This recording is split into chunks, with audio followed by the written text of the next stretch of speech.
বিভূতিভূষণ বন্দ্যোপাধ্যায়ের লেখা ছোট গল্প মরিঘাটের মেলা। আমাদের গ্রাম্য নদীর ধারে মরিঘাটা বলে ছোট্ট একটা গ্রাম। কঘর বুনোর বাস।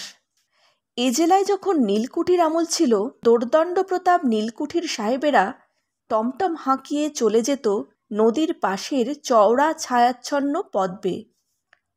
তখন শ্রমিকের কাজ করবার জন্যে সাঁওতাল পরগনা থেকে যেসব লোক আমদানি করা হয়েছিল, তাদেরই বর্তমান বংশধরগণ এখন একেবারে ভাষায়, ধর্মে, আচারে, ব্যবহারে সম্পূর্ণ বাঙালি হয়ে পড়েছে।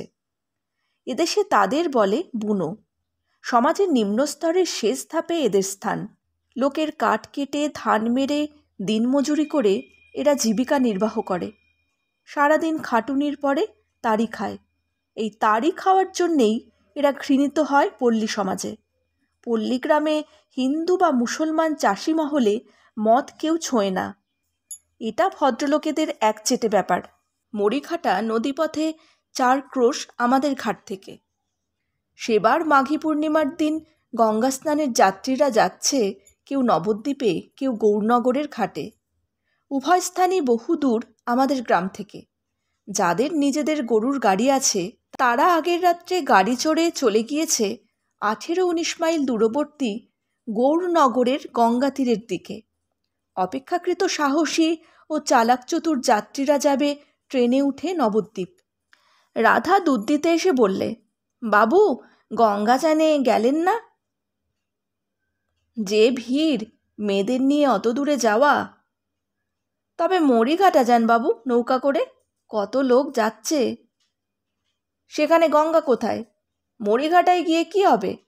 না বাবু, সেখানে আজ গঙ্গা আসেন। কে বললে? সেখানে এক বুনো সাধু আছে, তাকে মা স্বপ্ন দিয়েলেন। আজ 2 বার হলো মাঘী পূর্ণিমের দিন গঙ্গা সেখানে আসবেন। মা বললেন, গরিব দুঃখী লোক যারা নবদ্বীপে বা গৌরনগরে পয়সা খরচ করি যেতেই পারে না, তাদের উদ্ধার করবার জন্যই ওই মরিঘাটাতে তিনি আসবেন একদিনের জন্যে। সব গরিব দুঃখী লোক সেখানে যায় আজ 2 বছর ধরে। মস্ত মেলা বসে, যান না আপনি। কথাটা লাগলো ভালো। গঙ্গা স্নানে উদ্ধার হবার বাসনা যত থাক না থাক, অনেক লোক যেখানে এসে জোটে পুণ্য অর্জনের আশায়, সে স্থানের অসাধারণত্ব অনস্বীকার্য। অঙ্কুর মাঝির নৌকো ভাড়া করে সবাই মিলে রওনা হই মরিঘাটার দিকে। আমাদের পাড়ার অনেক ছেলে মেয়ে আমাদের সঙ্গে চলেছে মেলা দেখতে। যেখানে মাঠে কুল পেকেছে সেখানেই তারা নৌকো লাগাবে ডাঙায়। হৈ হৈ করে কুল পাড়তে ছুটবে, ছোলা খেতে ঘুঘু মারবার চেষ্টা করবে গুলতি ছুঁড়ে, ছোলার ফলও তুলবে। প্রথম বসন্তে মাঠে মাঠে ঘেঁটু ফুল, বড় বড় শিমুল গাছে শিমুল ফুলের মেলা। কোকিল ডাকছে, জলপিপি চড়ছে শ্যাওলার দামে। বাতাসে ঘেঁটু ফুলের তেতো গন্ধ আর শুকনো কষার ঝোপের গন্ধ ভেসে আসছে। মরিঘাটা পৌঁছতে বেলা 12টা বেজে গেল। দূর থেকে একটা কোলাহল কানে গেল। বহু লোকের সমাগম হয়েছে বটে। আমাদের নৌকো ভিড়ল একটা প্রাচীন বটবৃক্ষের ছায়ায়। সেখানে আমাদের মতো অমন কত নৌকো ভিড়েছে। বটতলায় কত লোক রান্না করে খাচ্ছে। মেয়েদের ভিড় বটতলার ওপাশের ঘাটে।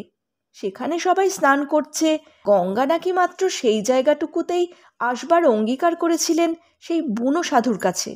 সুতরাং সেখানেই ভিড় করেছে স্নানার্থীরা। তার 1 হাত একদিকেও নয়, 1 ফুট ওদিকেও নয়। অঙ্কুর মাঝি বললে, মেয়েদের নিয়ে এপারের ভিড়ে কষ্ট হবে, চলুন ওপারে। ওপারে সেই বুনো সাধুর আখড়া, আপনি গেলে জায়গা দেবে। ওই দেখা যাচ্ছে তেনার আখড়া। ওপারে রান্না করে খাওয়ার জায়গা হবেক্ষণ। নইলে এপারে কনে বা কাঠ, কনে বা উনুন। মেয়েরা বললেন, আগে তারা মেলা বেরিয়ে দেখবেন। মেলা বেড়াতে গেলেন মেয়েরা। আমিও সঙ্গে আছি। তেলে ভাজা বেগুনি ফুলুরির দোকান, খেলনার দোকান, ঘুনসি ফিতে চিরুনির দোকান, চায়ের দোকান। ভিড় বেশি লেগেছে তেলে ভাজা খাবারের দোকানে, আর তার চেয়েও ভিড় চায়ের দোকানে। পাড়াগাঁয়ে চায়ের দোকানে ভিড় বেশি হয়। এখানে যারা এসেছে এদের মধ্যে চা অনেকেই বাপের জন্মে খায়নি। শৌখিন জিনিস হিসেবে অনেকেই এক পেয়ালা কিনে চেখে দেখছে। বুনো, কাওড়া, মালো, ডোম, বাগদি আর মুসলমানদের ভিড় বেশি এসব মেলায়। হ্যাঁ, মুসলমানদেরও। তাদের মেয়েদের উৎসাহ কোনো অংশে কম নয়। গঙ্গা স্নান তারা অবশ্যই করে না, কিন্তু মেলা দেখতে আসে ও জিনিসপত্রও কেনে। চায়ের দোকানের ভিড়ের মধ্যে দেখি মা অনিচ্ছুক ছোট ছেলের মুখের কাছে চায়ের ভাঁড় ধরে বলছে, খেয়ে নে, অমন করবি তো। এরে বলে চা ভারী মিষ্টি, দেখো খেয়ে। ওষুধ, জ্বর আর হবে না। মোলো যা ছেলে, 4 পয়সা দিয়ে কিনে এখন আমি ফেলে দেবো কনে। মুই তো 2 ভাঁড় খেলাম, দেখলি নে, খা। সরলা পল্লীবধূদের ঠকিয়ে মহকুমা শহরের ঘুঘু দোকানদার অবিনাশ মোড়ল মণিহারি জিনিস বিক্রি করছে। এরে বলে সোহাগী সাবান, গরম জল করে মেখে দেখো না গিয়ে, ভুরভুর করবে গায়ে গন্ধ, চুলকুনি সেরে যাবে ছেলেদের, 9.5 আনা দাম। তা তোমাদের কাছে আলাদা কথা, 2 পয়সা কম দিও, দাও পয়সা। বাবু যে ভালো আছেন? মাদের এনেছেন বুঝি? বেশ বেশ, প্রাতপের নাম। একটা সিগারেট খান, আসুন আসুন। আচ্ছা, পেন নাম হই, আসবেন তাহলে এরপর দয়া করে। রান্নাবান্না করবেন ওপারে? সেই ভালো সেই ভালো। এপারে সত্যিক জাতের ভিড়, কিন্তু কি চমৎকার লাগে এদের আমোদ, উৎসাহ আর ফুর্তি। বছরে একদিন মেলা, এমন উৎসব আসে ওদের জীবনে। আর সব দিন এরা বেগুন পোতে, ধান মারে, কলাই মারে, হলুদ শুকোয়। আজ এসেছে ছেলে মেয়েদের হাত ধরে মেলা বেড়াতে। খাবে না চা, কিনবে না সোহাগী সাবান। নদীর ধারে লোকেরা রেঁধে খাচ্ছে, সবাই কিনছে নতুন হাঁড়ি, মাছ আর আলু। আমার বেশি ভালো লাগে দেখতে লোকে কি খায়। বেশিরভাগ লোকে রেঁধেছে মাছের ঝোল আর ভাত, আলু আর বেগুন কুটে দিচ্ছে ঝোলে। আলু ভাতে বেগুন ভাতে মাখছে নুন তেল দিয়ে, যাদের ভাত হয়ে গিয়েছে। কপি বিক্রি হচ্ছে চড়া দামে। এ অঞ্চলে কপির চাষ নেই, ওটা শৌখিন শহরে আনাজ বলে গণ্য। কপি সবাই কেনেনি, যারা কিনেছে তারা অনেকে রেখে দিয়েছে বাড়ি নিয়ে গিয়ে 5 জনকে দেখিয়ে খাবে। খুব গরিব যারা, তারা রাজ্যে শুধু আলু আর মানকচু ভাতে ভাত। একটি মা ও ছেলে একটা আঙট কলার পাতে একত্রে খেতে বসেছে। মোটা লাল আউশ চালের ভাত 1 রাশ, তার সঙ্গে ছোট্ট এতটুকু আলু ভাতে।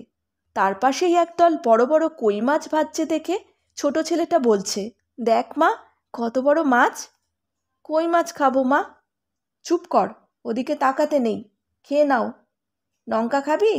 লঙ্কা মেখে দেব। একজন কুলের অম্বল সাঁতলাচ্ছে ওপাশে। আমাদের বেলা হয়ে যাচ্ছে, মাছও কিনতাম, কিন্তু মাঝি বলে দিয়েছিল সাধুর আখড়াতে মাছ রান্না করলে চলবে না। নৌকো নদী পার হলো। ওপারে মাঠের মধ্যে ঠিক নদীর ধারে সাধুর আশ্রম। 5-6 খানি খড়ের ঘর, নিচু চালা, ছোট নিচু দাওয়া, পরিষ্কার পরিচ্ছন্ন নিকোনো পুছোনো ঘরগুলি। গোবর দিয়ে লেপা চওড়া উঠোন। উঠোনের মাঝখানে বাতাবি লেবু গাছে থোকা থোকা সাদা ফুল আর কুঁড়ি। মন মাতানো ভুরভুরে তীব্র গন্ধ দুপুরের বাতাসে। অনেক যাত্রী আশ্রয় নিয়েছে ঘরের তাওয়ায় বাতাবি লেবুতলার ছায়ায়। এরা কিন্তু রাঁধছে না। আখড়ায় আজ মৎসব, বড় বড় হাঁড়িতে খিচুড়ি রাঁধা হচ্ছে। সাধুর শিষ্যবর্গ মৎসবের প্রসাদ খাবে। আমাদের মাঝে গিয়ে আমাদের কথা বলতেই সাধু বেরিয়ে এলো। বিনীতভাবে হাত দুটো জোর করে বললে, আসুন বাবা ঠাকুর। বামুনের পায়ের ধুলো পড়ল। বড্ড ভাগ্যি আমার। বললাম, আপনার আখড়াটি তো বেশ ভালো দেখছি। আপনাদের দয়া। আঙুল ঊর্ধ্ব দিকে তুলে বললে, আর তেনার দয়া, সে জনার দয়া। তা একটা কথা হচ্ছে, এসেছেন যখন দয়া করে তখন রান্নাবান্নার জোগাড় করে দিই। মা ঠাকরুন তো আছেন। বললাম, অন্য কোনো জোগাড়ের দরকার নেই, সব আছে আমাদের সঙ্গে।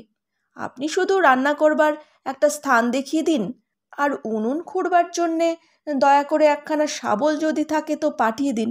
মাঝি উনুন খুঁড়ে দেবে এখন। ওই মাঠে শুকনো কাঠ পাওয়া যাবে না? সাধু হেসে বললে, ওর জন্যে কিছু ভাববেন না। পুপ্পোতার ঘরখানা নিকনো পুচনো আছে, ওর তাওয়ায় নতুন উনুনও পাতা আছে। কেউ রাঁধেনি সে উনুনে। কিন্তু একটা কথা বাবু। কি? হাত জোর করে বললে। চাল ডাল আমি দেব। না না, কেন আপনি দেবেন? আমাদের সঙ্গে সব আছে। আমাদের শুধু জায়গা দেখিয়ে দিলেই যথেষ্ট হবে।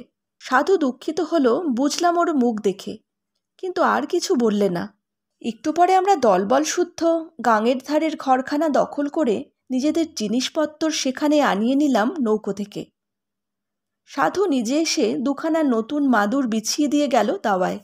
বললে, মা ঠাকুরুনদের জন্যে একখানা মাদুর ঘরের মধ্যে দেব এনে? না না, আমাদের সঙ্গে শতরঞ্চি রয়েছে। সাধু ডাকলে, ও হরিদাসী, এদিকে শুনে যাও। এনাদের জল তুলে এনে দাও।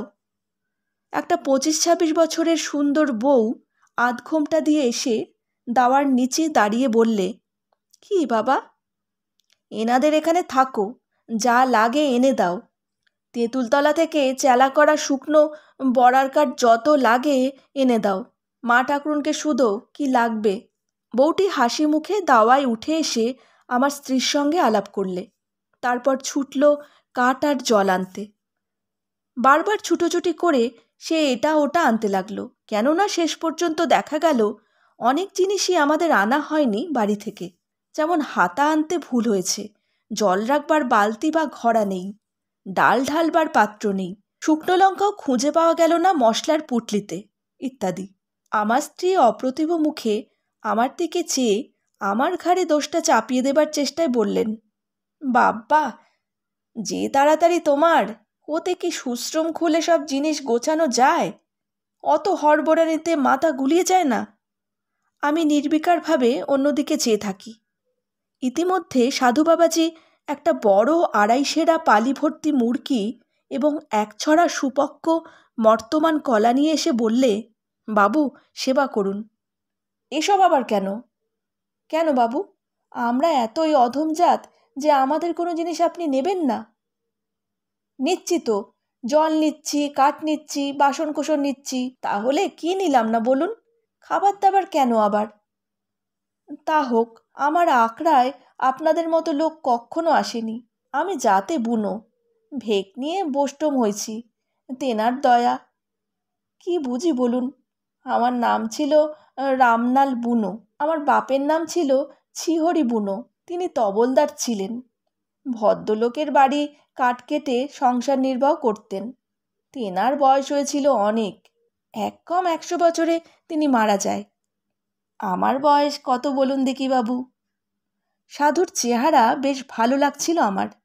খুব মোটা, জোয়ান, লম্বা চেহারা, প্রকাণ্ড ভুঁড়ি, অথচ অথর্ব গোছের মোটা নয়, বেশ বলিষ্ঠ, কর্মকুশল হাত পা, লম্বা ধরনের খুব বড় মুখখানা, মস্ত বড় বড় জলজলে 2টো চোখ, নারদৃষির মতো এতখানি সাদা দাড়ি, মাথার লম্বা চুল পেছন দিকে মেয়েদের মতো ঝুঁটি করে বাঁধা, অথচ মুখখানিতে বালকের মতো সারল্য ও হাসি, যাত্রাদলের মহাদেবের মতো অনেকটা দেখতে। আমি বললাম, কত হবে, 60-62?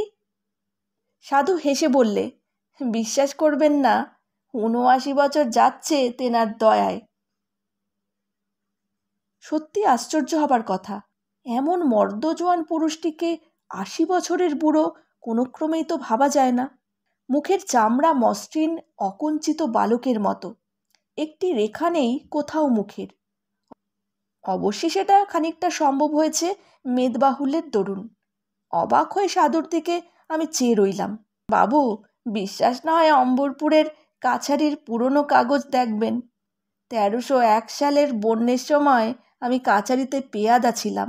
তখনও আমার উঠতি বয়স, আঁটি ধরতে পারি, সরকিও ধরতে পারি। তারপর এ পথে আলাম। তেনার হুকুম হলো। তা অনেক দিন ভেক নিয়েছি, আজ 36-38 বছর হবে। বিয়ে থাও কিছু করিনি। এই আখড়া যেখানে দেখছেন, এখানে তো জঙ্গল ছিল, কি গহীন জঙ্গল, বাঘও থাকতো।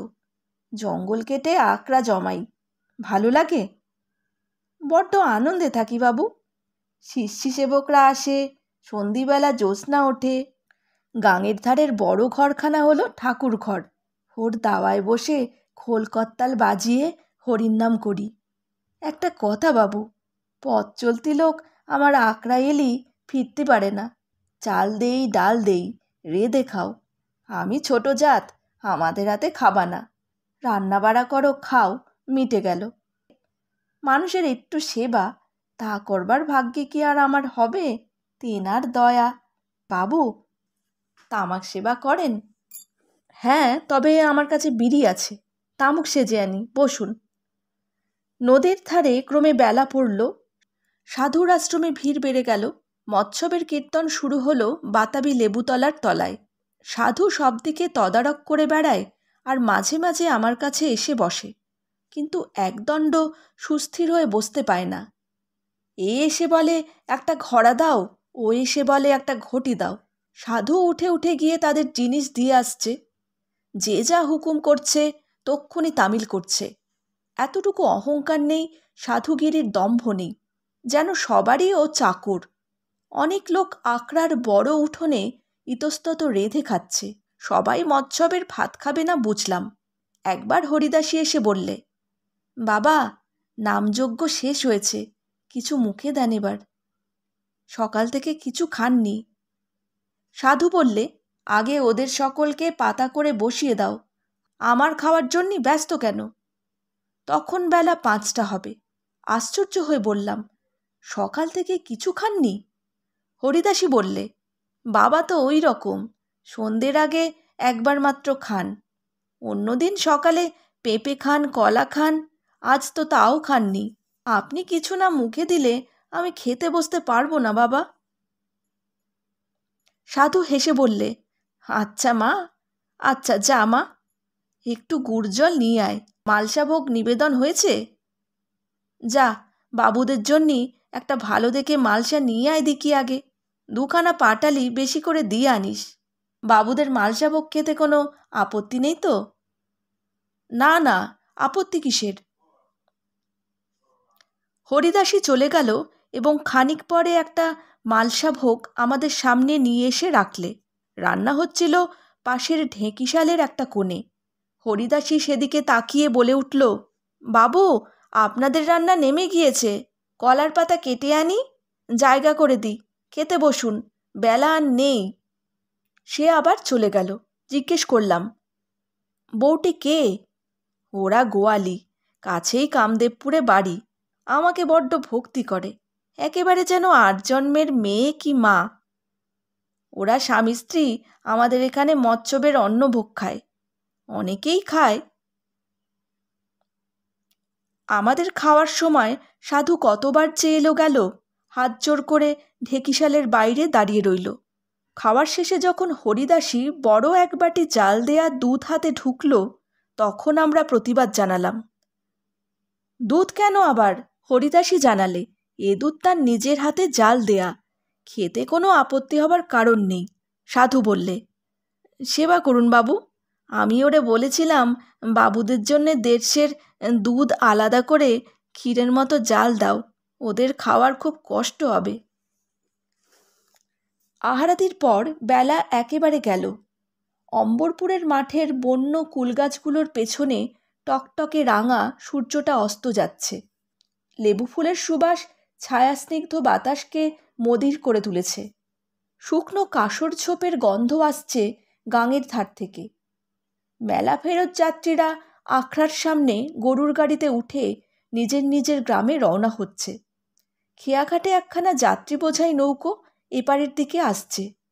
মেলা থেকে যারা বাড়ি ফিরছে তাদের কারো হাতে তেলে ভাজা পাঁপড়ের গোছা, কারো হাতে একটা কপি, কারো হাতে নতুন বঁটি। মাঝি আবার ওপারে গেল মেয়েদের নিয়ে। যাবার আগে অপরাহ্নের ছায়ায় আরেকবার মেলা দেখতে চায় মেয়েরা। আমি আর গেলাম না। সাধুর সঙ্গে বসে বসে গল্প করছি দেখে স্ত্রীও কিছু বললেন না। সাধু দীর্ঘ নিঃশ্বাস ফেলে বললে, যাক, এ বছরের মতো মেলা হয়ে গেল, আবার যদি বাঁচি আসছে বছর, তখন আপনাদের সঙ্গে দেখা হবে। আসবেন তো বাবু? কথাটা আমার মনে পড়ে গেল। বললাম, একটা কথা, মরিঘাটের এখানে গঙ্গা আসেন কে নাকি স্বপ্ন দেখেছিল, আপনি নাকি? সাধু গম্ভীর হয়ে গেল হঠাৎ। কিছুক্ষণ চুপ করে থেকে এদিক ওদিক তাকিয়ে দেখলে কেমন এক অদ্ভুত ধরনের হাসি ওর দাড়ির জাল ভেদ করে ওর সারা মুখখানায় বিস্তার লাভ করলে। কি চমৎকার জ্ঞান ও কৌতুক মিশ্রিত হাসির ছবি! যেন অতি প্রবীণ জ্ঞানবৃদ্ধ ঠাকুরদাদা কৌতুক ও করুণার হাসি হাসছেন তার অবোধ নাতিটির প্রশ্ন শুনে। বললে, স্বপ্ন টপ্ন নয়, এখানকার গরিব লোকে পয়সা খরচ করে গঙ্গায় নাইতে যেতে পারে না মাঘী পূর্ণিমায়। তাই রটিয়ে দিয়েছি, মা গঙ্গায় মরিঘাটার গাঙে আসবেন বলেছেন আমার কাছে পূর্ণিমার যোগের দিন। মন শুদ্ধ করে নাইলে এখানেই গঙ্গা। তিনি নেই কোন জায়গায়। সন্ধ্যা হবার আগেই সাধুর কাছে বিদায় নিয়ে যখন নৌকায় উঠি, তখন ওপারের সেই বটগাছটার পেছন থেকে মস্ত বড় চাঁদখানা উঠেছে। এপারে চিকচিকে চখাবালির ঘাটে হাত জোড় করে বুড়ো সাধুটি দাঁড়িয়ে বলছে, মা ঠাকুরুনকে নিয়ে আবার আসবেন বাবু, সামনের বছর। ভুলে যেও না মা তোমার বুড়ো খোকাকে। দণ্ডবত হই মা, যদি বেঁচে থাকি সামনের বছরে পায়ের ধুলো যেন পড়ে। দেখলাম আমার স্ত্রীর চোখে জল। বিভূতিভূষণ বন্দ্যোপাধ্যায়ের লেখা ছোট গল্প মরিঘাটের মেলা এখানেই শেষ হলো।